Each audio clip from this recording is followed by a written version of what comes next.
네, 오늘 말씀은 마태복음 9장 35절에서 38절까지 말씀을 교독하도록 하겠습니다. 마태복음 9장 35절에서 38절 저와 여러분이 교독하겠습니다. 예수께서 모든 도시와 마을에 두루 다니사 그들의 회당에서 가르치시며 천국 복음을 전파하시며 모든 병과 모든 약한 것을 고치시니라.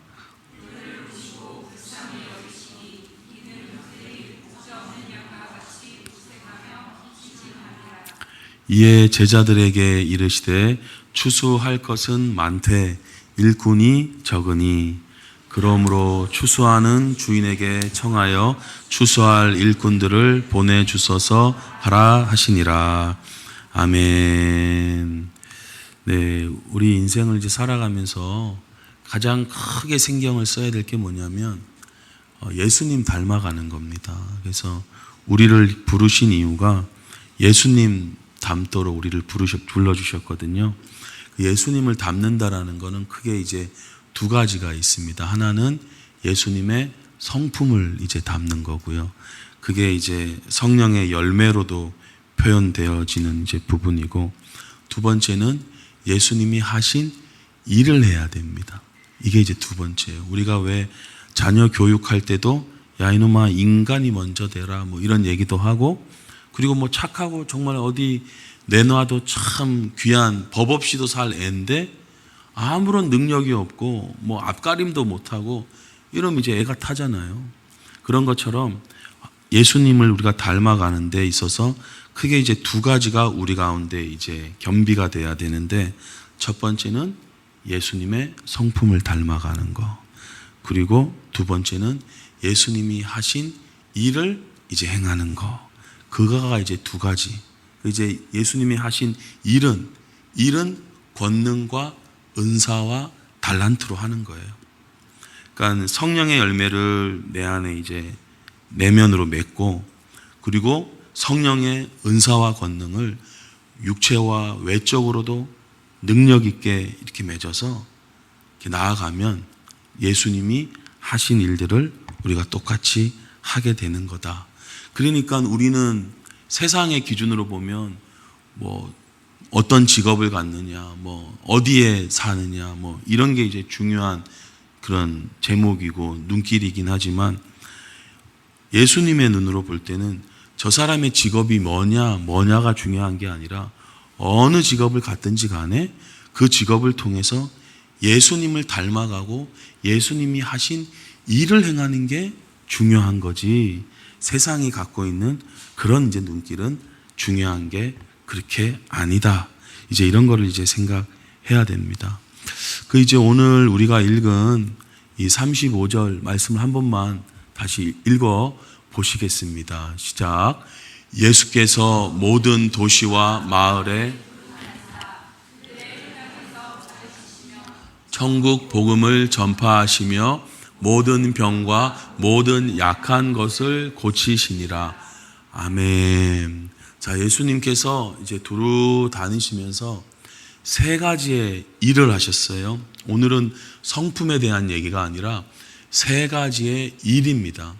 첫 번째는 뭐냐면 가르치셨어요. 두 번째는 뭐냐면 복음을 전파하셨어요.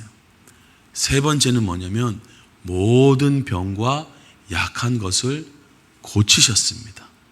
자, 근데 이게 그냥 이렇게 하셨구나. 세 가지의 일도 중요하지만 순서도 중요합니다. 첫 번째 하신 게 뭐냐면 가르치시는 게 첫 번째였어요. 그리고 전파하시고 전도하고 선교하는 겁니다. 전도가 먼저일 것 같은데 아니에요. 가르치는 게 먼저라는 거죠. 그들이 모임이 있을 때.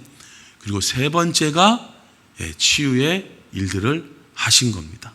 아프고 힘든 분들은 병 치유를 먼저 원하실 수도 있지만, 이렇게 예수님 하시는 일들 보면 가르치고 나중에 치유하시는 일들을 행하신 것들을 성경을 통해서 이제 알고 있게 됩니다.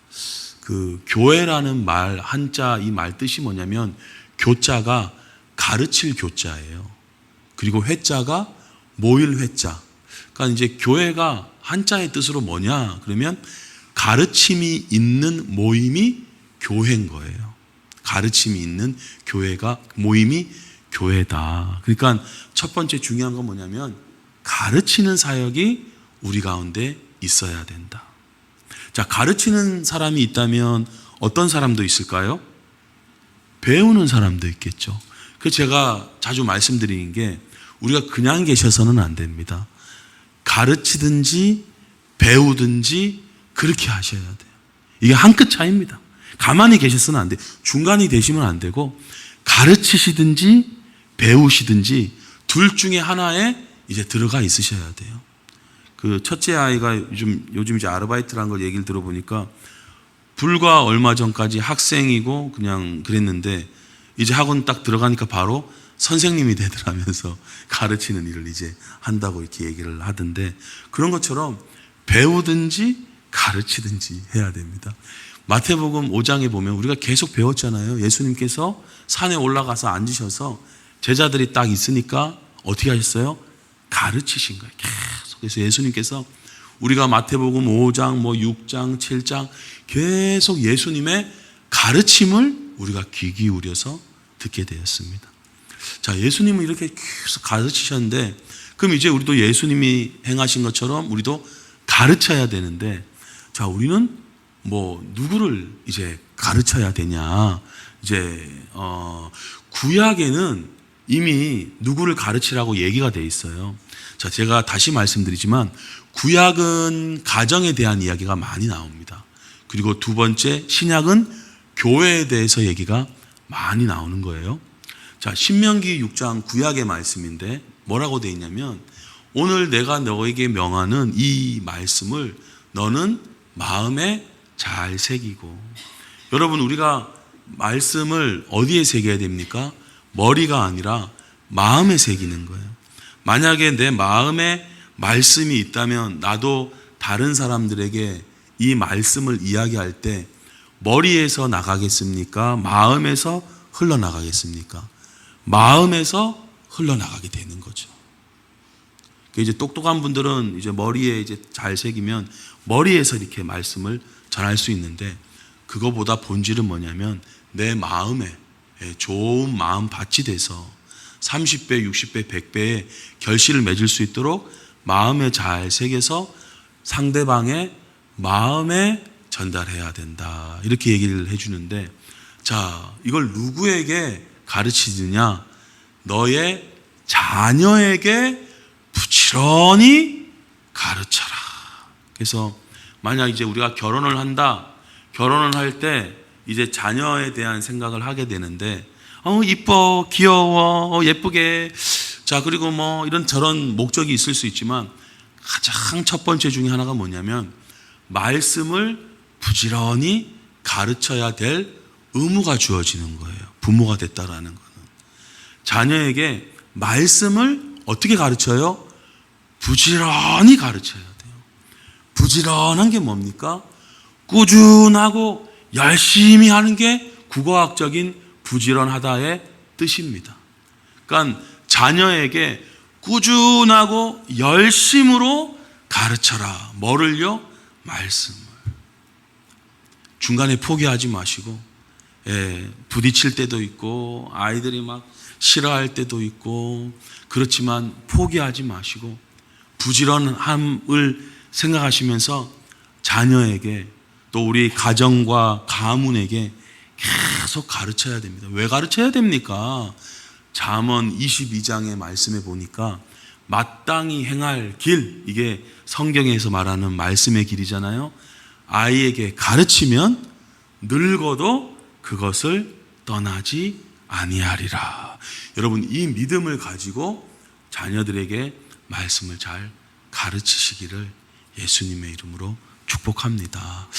자, 그러고 나서 이제 구약에서는 자녀들을 이렇게 말씀으로 잘 가르칠 거를 이제 이야기하는데 신약에는 이제 그 범위가 확대되어지죠. 하나님 말씀만 보자면 마태복음 28장에 그러므로 너희는 가서 이제는 모든 민족이에요. 그냥 집에 있는 가족만 이제 신경 쓰는 그런 그리스도인이 아니라 이제 모든 민족, 이제는 뭐 예외와 열애가 없습니다. 모든 민족을 제자로 삼아다가 예수님께서 우리에게 분부한 모든 것을 어떻게 한대요? 가르치라는 거예요.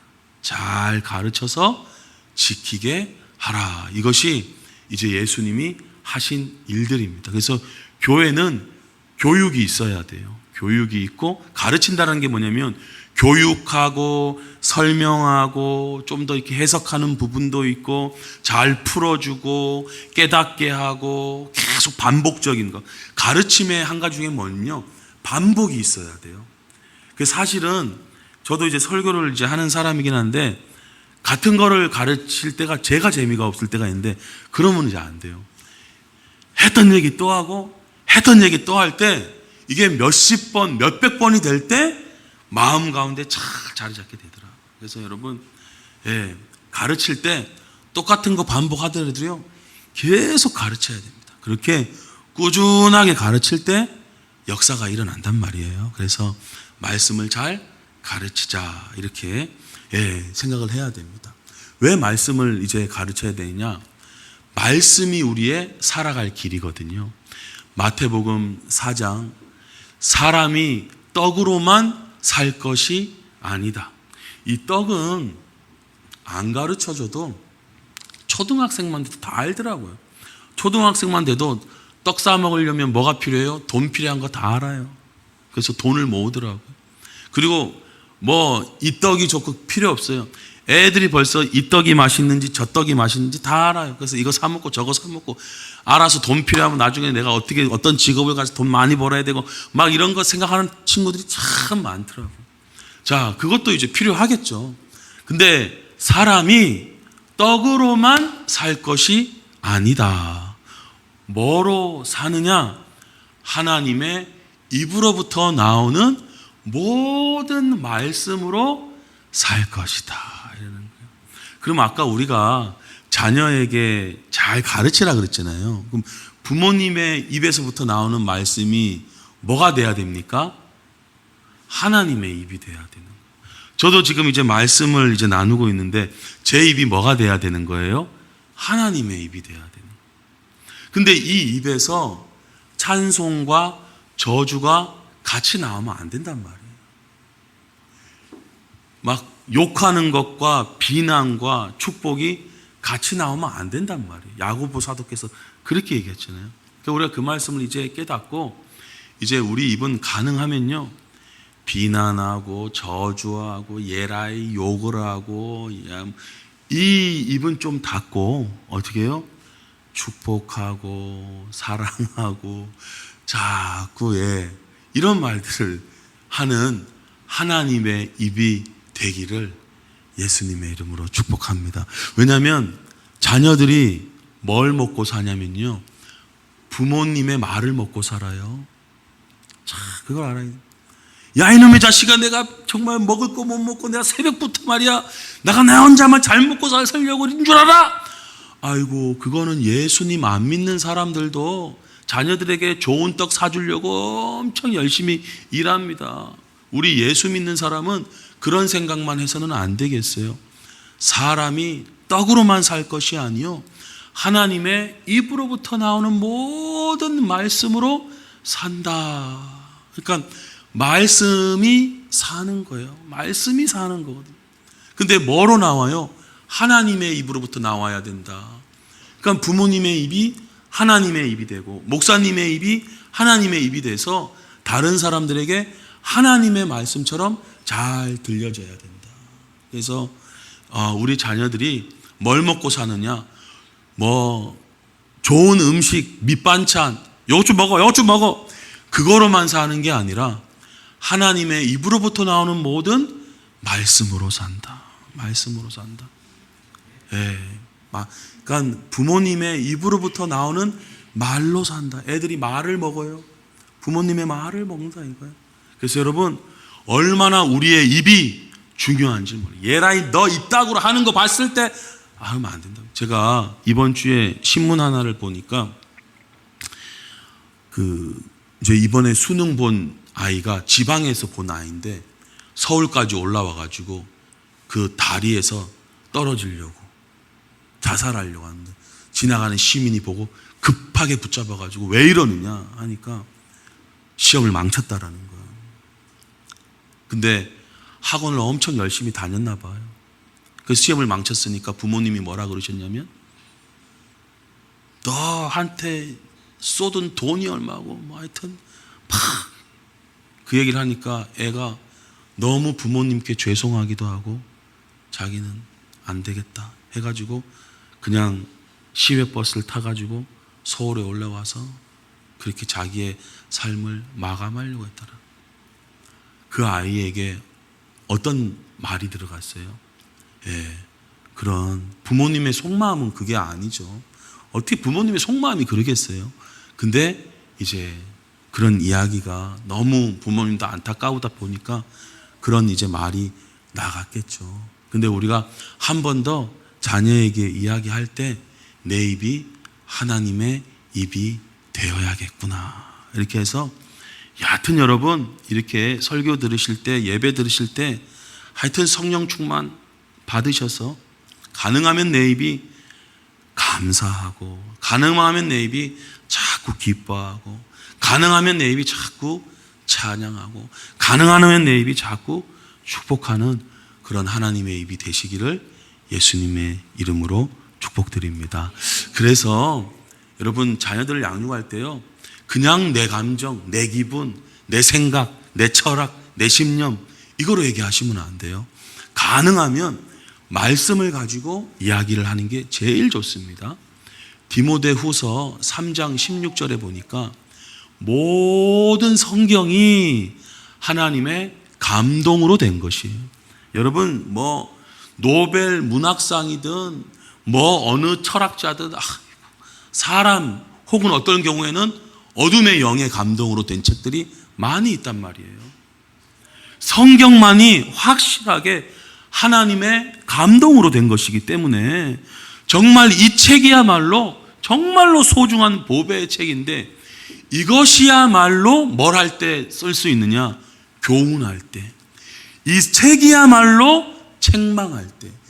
이 책이야말로 바르게 할 때. 이 책이야말로 의로 교육하기에 가르치기에 유익하니. 목사님 저는 말씀도 잘 모르고요. 이걸 어떻게 적재적소에 이렇게 딱 해야 될지 모르겠어요. 그래서 저희 집도 뭐 성경책 펴놓고 막 이렇게 이야기하기보다는 평상시 때 성경을 그냥 읽습니다. 읽고 제가 목사지만 코멘트 할 때는 많지 않아요. 오히려 저도 그냥 쭉 같이 아이들과 함께 읽어가는 거예요. 읽으면 뭐가 생겨요? 같은 본문을 읽었기 때문에 같은 공감이 생겨요. 여러분 성경에 66권의 많은 내용들이 있는데 한 교회에서는 같은 말씀을 공유하게 된단 말이에요. 예를 들면 저희 교회 막 한 달 동안 감사 이거를 강조했어요. 그럼 우리 가운데 뭐가 생겨요? 감사에 대한 공유가 생겨서 감사에 대한 일들이 생기고 감사에 대한 말들이 생기고 누군 집사님이 불평하겠대. 그래도 집사님 우리 감사하면 또 어떨까요? 하면 그 말씀을 들은 그래도 그게 있기 때문에 다시 아차 하는 게 생겨서 여러분 같은 말씀을 읽고 같은 말씀을 듣는 게 얼마나 중요한지 모릅니다. 그렇기 때문에 가정에서도 같은 말씀을 읽는 게 참 중요해요. 그래서 자녀들하고 모이셔서 사과도 깎아 드시고 통닭도 시켜 드시면서 어떻게 해요? 같은 말씀을 보세요. 그래서 저희 교회에서 하루에 한 장씩 이 책에 나오는 한 장 좀 읽으세요. 이거 같이 읽으면 좋단 말이에요. 많은 책들이 있지만 많은 신앙 교재들이 있지만 그거를 한 해에 한 날에 그거 삼아 놓으면 같은 마음의 말씀에 공유가 일어나서 같이 일어난단 말이에요. 근데 나는 그거 싫어. 나는 이렇게 안 해. 뭐 해도 되시긴 하는데 폭발력이 좀 적을 수가 있어요. 그래서 집에서도 혹은 이제 같은 교회를 다니니까 같은 말씀으로 공유하는 마음이 일어났기 때문에 그 말씀에 대한 것이 우리 마음에 있어서 이야기 나눠주면 계속 좋단 말이에요. 계속. 그래서 여러분, 교훈을 할 때 아이들을 교훈해야 되잖아요. 알아서 키우는 아이들이 어디 있습니까? 아이들 절대 알아서 안 큽니다. 셋이 이제 알아서 크세요? 안 됩니다. 저희는 그분께서 나 싫어요 하면 뭐 억지로 하지는 않지만 하고 싶어요 하면 여러 이제 개인 세가족 교회 이걸 해드리려고 그래요. 근데 본인이 이제 싫다 하실 경우에는 그냥 네 이래야지 뭐 어떻게 하겠어요. 자, 그래서 교훈할 때 때로는 책망을 할 때 바르게 할 때 의로교육하기에 최고의 책은 성경책입니다. 수학 읽는다고 책망을 받겠어요? 영어 잘한다고 교훈을 얻겠어요? 자, 그래서 성경은 이렇게 사람을 교육하기에 유익하니 왜 그러느냐? 이는 하나님의 사람, 우리가 다 하나님의 사람이죠. 우리 자녀도 하나님의 사람이죠. 하나님의 사람으로 온전하게 한대요. 점점 온전하게 하며 모든 선한 일을 행할 능력, 성경을 통해서 일할 행할 능력도 받게 되는구나. 그래서 선한 일을 행할 능력을 도대체 어디서 받느냐? 성경을 통해서 받게 된다라는 거예요. 그래서 여러분, 성경이 우리에게 선한 일을 행할 능력을 갖추게 한다라는 것을 믿으시기를 바랍니다. 그래서 성경밖에 없다 이렇게 생각하시고 소리내서 읽어야 할 책, 같이 함께 읽어야 할 유일한 서적은 뭐냐? 성경책인 거예요. 성경책. 그래서 하나님의 감동으로 된 책이다. 그래서 가정이 문화보다 성경을 우선시해야겠어요. 그건 무슨 말입니까? 예를 들면 아이의 옷 스타일, 너 이게 뭐야? 이렇게 해가지고 교회에 그거는 하나의 문화일 수 있잖아요. 그거보다 성경에서 옷을 어떤 식으로 입으라 막 그렇게 안 되죠. 문화적인 거. 교회는 교리보다 성경. 우리는 장로교니까 이렇게 그렇게 하보다 성경. 예를 들면 목사님 그게 어떤 게 있습니까? 가령 성경에서 보니까 세례가 맞아요? 침례가 더 맞아요? 침례가 더 맞잖아요. 근데 저희 교회는 장로교니까 세례만 한다. 그 교리적인 거예요. 성경적인 건 뭐예요? 침례. 그래서 저희 교회는 장로교지만 침례를 하려고 그러는 거예요. 무슨 말씀인지 이해되시죠? 그러니까 교회는 교리보다는 성경, 가정은 그런 가문이나 문화보다 뭐예요? 성경. 여러분, 성경적인 우리가 되기를 예수님의 이름으로 축복드립니다. 자, 그러면 이 말씀을 어떻게 가르쳐야 하느냐? 마태복음 5장에 이렇게 얘기했어요. 누구든지 이를 행하며 가르치는 자예요. 행하며 가르쳐야지 입으로만 가르치는 게 아니에요. 성경 읽어, 기도해 하고 나는 랄라랄라 이러면 안 된단 말이죠. 그렇죠? 내가 행하며 가르쳐야 되는 거예요. 행하지 않으며 가르친 사람들이 누구였냐? 바리새인들이었어요. 예수님께서 뭐라고 질타를 하셨죠? 마태복음 23장에 보니까 그러므로 무엇이든지 바리새인 보고요, 그들이 말하는 바는 행해라. 왜냐하면 말은 맞거든요. 성경 가지고 이야기를 하니까. 근데 그들이 하는 행위는 본받지 말아라. 그들은 말만 하고 행하지 아니한다. 우리는 어떻게 해야겠어요? 행하면서 말해야 될 줄로 믿습니다. 이게 올바른 가르침이고, 이렇게 가르칠 때 이 말씀이 더 능력이 있게 되겠죠. 성경에서 이렇게 가르친단 말이에요. 자, 그래서 어떻게 가르쳐야 될까? 무엇을 가르쳐야 될까? 누구를 가르쳐야 될까? 우리가 말씀을 통해서 간략하게 살펴봤습니다. 자, 그러고 나서 예수님께서 두 번째 하신 사역은 뭐냐면 전파하는 사역이었어요.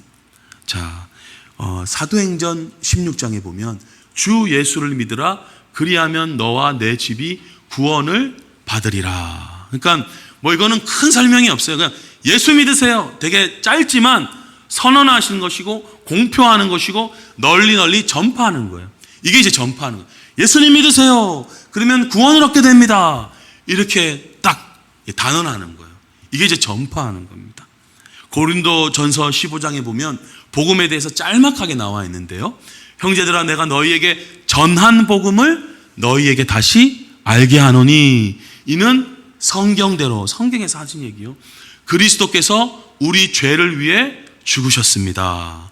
그러고 나서 장사 지낸 바가 되셨는데 성경대로 사흘 만에 다시 살아나셨습니다. 여러분, 만약에 다시 살아난 게 없다면 예수님이 우리의 구원자인 줄 확인할 수가 없어요. 왜냐하면 사람은 죄 때문에 다 죽는 거거든요. 근데 예수님마저도 그냥 죽은 채로 끝나셨다면 그분에게도 어떤 죄 때문에 죽은 거로 끝난 건지 뭐 다른 건지 확인할 수가 없는 거예요. 근데 하나님께서 어떻게 해요?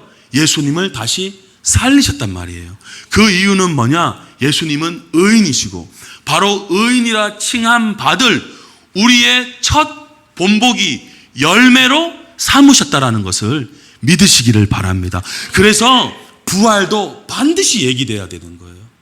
십자가만 얘기돼야 되는 게 아니라 십자가와 부활을 얘기해. 그 십자가의 참된 의미, 구원자 메시아를 증언하고 확인하는 게 뭐냐? 바로 예수님의 부활인 것입니다. 그래서 어떻게든지 복음을 전해야겠어요. 저희 누님이 이제 뭐 정년이 거의 다 돼 가는데 교사신데 매년 연말이 되면 학생들에게 지금도 올해도 복음을 계속 전한대요. 그 문제 안 되나? 요즘은 뭐. 근데요, 늘 매년 전하는데 매년 영접하고 교회 다니는 애들이 등장한다라는 거예요. 저는 들을 때마다 그거 겁나서도 못 전할 것 같은데 요즘은 매년. 근데요, 학부모들도 너무 좋아한대요. 우리 아이가 교회 다닌대요. 선생님 감사합니다. 야, 참.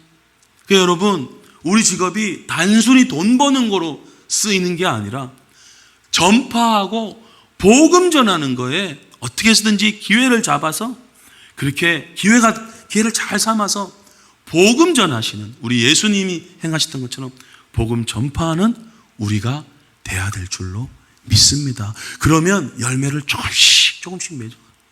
한 영혼 살리는데 저는 정말 한 영혼 살리는 거에 어떤 돈이든 어떤 수고든 아깝지 않다. 한 영혼 살리는데 100억이 문제가 되겠어요? 영혼이 살아나는 건데요. 그래서 여러분, 우리가 예수님이 행하셨던 것처럼 복음을 전파하는 것. 자, 이렇게 예수님께서 두 번째 복음을 전파하는 사역을 하셨고요. 세 번째, 많은 영혼들의 병을 고치는 일들을 하셨습니다. 마태복음 4장에 보니까 백성 중에 모든 병과 모든 약한 것을 고치시니 사람들이 모든 앓는 자, 각종 병에 걸려서 고통당하는 자, 귀신 들린 자, 간질하는 자, 중풍병자들을 데려오니 그들을 고치시더라. 자, 이게 이제 복음을 전할 때 더 특별히 이런 일들이 많이 이제 생기긴 하는데 그래도 교회 안에서도 이런 이야기를 해주고 있습니다. 야고보서 5장의 말씀에 보니까 너희 중에 병든 자가 있느냐? 그는 교회의 장로들을 청할 것이요. 그래서 우리 교회도 이런 분위기가 돼야 돼요. 아픈 사람이 있을 때 같이 함께 모여서 기도하고, 그래서 그들은 주의 이름으로 기름을 바르며 그를 위하여 기도할지니라. 그래서 치유를 위해서 기도하시고, 이런 하나님의 회복과 예수님의 그 능하신 일들을 같이 계속 해가는 교회가 되어야 할 줄로 믿습니다. 자, 그래서 우리도 이렇게 보면 이런 것들을 하는 경우가 많지는 않잖아요. 지금 아까 제가 말씀드린 것처럼 학교 교사인데 매년 학생들을 대상으로 복음을 전하는 교사가 정말 드물거든요. 그래서 어떻게 해야 되느냐? 오늘 37절, 38절 일꾼이 적어요. 일꾼이. 그래서 추수하는 우리 주인에게 기도해야 됩니다. 어떻게 해요? 추수한 일꾼을 많이 세워 주시옵소서. 그래서 이 교회에서도 많이 세워지시기를 예수님의 이름으로 축복하고, 또 전 열방 가운데서도 정말 추수할 일꾼들이 많이 세워질 수 있도록 하나님 보내 주시옵소서 기도해야 된단 말이에요. 마지막으로 이 말씀 다 같이 우리 함께 한번 읽어보겠습니다. 요한복음 14장 12절 말씀 다 같이 한 목소리로 읽어보겠습니다. 시작. 나를 믿는 자는 내가 하는 일을 그도 할 것이요 또한 그보다 큰 일도 하리니 이는 내가 아버지께로 감이라. 아멘. 이건 누가 아느냐? 사실 우리가 다 할 수 있는 거예요. 왜냐하면 예수님을 믿는 사람은 예수님이 하신 일을 할 것이다. 그래서 교회가 어떤 일을 중심적으로 해야 되느냐? 먼저 가르치는 일, 두 번째 선교하는 일, 세 번째 치유하는 일. 그래서 약한 것, 요즘은 정신적으로 문제 있는 분들도 참 많잖아요. 그래서 이 정신에 대한 것도 말씀을 통해서 새롭게 할 수 있도록, 때로는 귀신이 이제 막 정신을 창난을 일으키려고 할 때는 예수의 이름으로 귀신도 쫓아내고, 그래서 온전하게 해서 점점 말씀이 들어가서 우리 모든 사람들, 우리가 뭐 100% 온전하진 않다 할지라도 우리 역시 말씀을 계속 행하면서, 계속 행하려고 하면서 넘어질 때도 있고 뭐 그럴 때는 있겠지만, 그래도 중심은 주님 말씀대로 성품 닮아가려고 하고 예수님 일 하려고 계속 해나갈 때 믿는 자들에게 이런 표적이 따르고, 심지어 예수님이 하신 일들보다 더 큰 일도 우리 교회가 하게 될 줄로 믿습니다. 교회는 예수님의 몸이거든요. 예수님은 지금 하늘나라로 올라가셨어요. 아버지께로 가셨어요. 그래서 이제 누구에게 이것이 위임됐느냐? 교회에게 위임됐다. 그래서 오늘 이 자리에 참여한 모든 분들도 그냥 먹고 사는 일, 떡으로만 산다고 생각하시지 말고 하나님의 입으로부터 나오는 모든 말씀으로 살고 예수님의 일을 우리도 같이 겸손하게 행하며 나아가시는 그런 진리의 말씀교회 성도님들이 되시기를 예수님의 이름으로 축복드립니다. 아멘.